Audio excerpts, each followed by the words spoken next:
Coach, you've had a few days to kind of look at Texas, look at the matchup. Just your thoughts on, the challenge at hand going to Texas. Yeah, they're big. They're really, really big. I mean, they have unbelievable rotation of post players that are 6'3" and above. They're physical, they're athletic.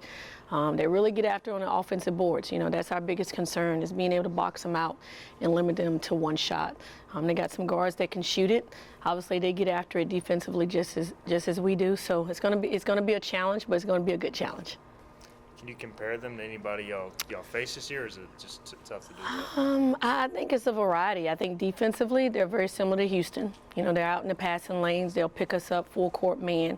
I think as far as a post presence, I think it would probably have to be like a Wichita State, with Colbert and Ascende, but they just keep throwing them at you. I looked at their roster. I think they got more post players than they do guards. After the whirlwind that was this weekend, and what's it like been getting back to practice and getting back to work?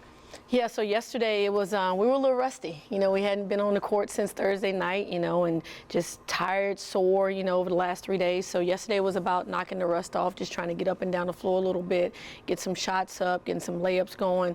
We did go over a couple of the things that we think they're going to do against our matchup, but it was just good being back out on the court, good being back with each other again. Take us through the schedule when you guys will head out there. Do y'all practice there, and kind of the week that is coming up? Yeah, so we practiced yesterday, we'll practice today, practice tomorrow. Thursday's going to be a travel day for us. We still don't know yet when we're leaving. NCAA controls all of that. And so we'll, take off Thursday, get there and do a practice there on Friday, and then play late Saturday night again.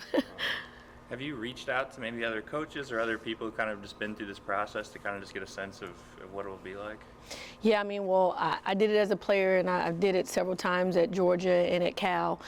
So it's an exciting time. It's going to be, a lot of cameras in the faces. Open practices. Security escorting us everywhere. So, it's going to be a really good, unbelievable experience for the girls. I can't wait for it. Yesterday we talked about it. We punched our ticket, we accepted our ticket, but we want to go and make some noise. So we got to get back locked in practice and really get focused on the game plan.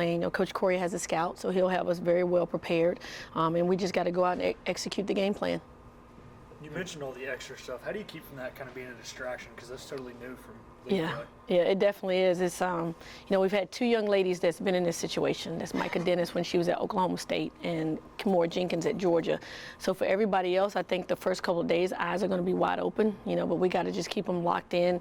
On what we've been working on, all season long, and our motto doesn't change. Like, we just want to continue to get better. We still got a lot of work to do. We still got areas that we can get better at, and that's going to be the focus.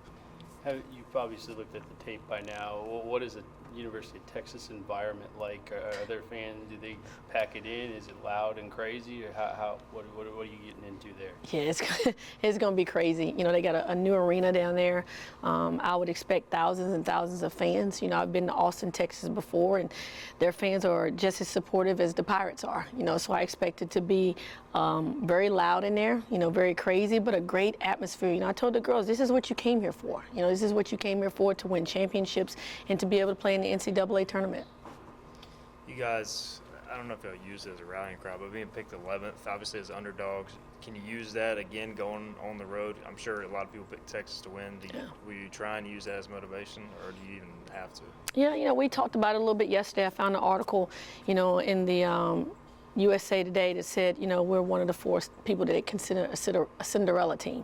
So that's obviously motivating. And then Amaya Joyner found last night on ESPN where Charlie Cream said that, Texas is going to beat us. So we're doing whatever we can, to fire the kids up. But I think they're just excited. They're excited to play again. They're excited to play against a really good opponent. Texas had some injuries earlier in the year that I think if they still had those kids, they'd be a top 10 team in the country. So that's exciting. That's motivating within itself to be able to go against some of the best teams in the country.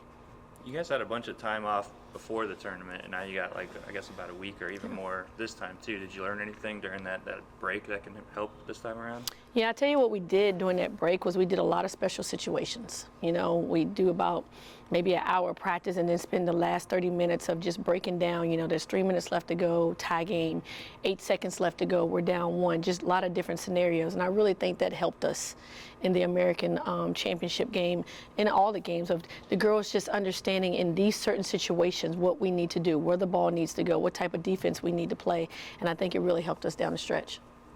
When you look at Danae's season, I mean, obviously she played a pretty big role for you guys last season, but when did you think she was going to make that jump, or what point maybe did you realize, hey, she's going to make this jump and be as good of a player as she turned out to be?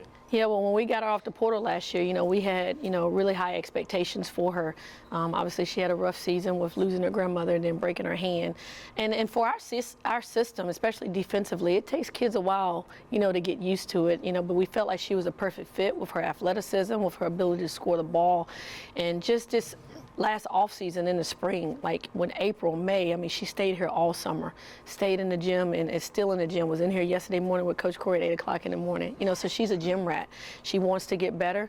But still the beginning of last year, non-conference, still didn't see the numbers that she put up in conference play. And I think once conference started, her confidence just built.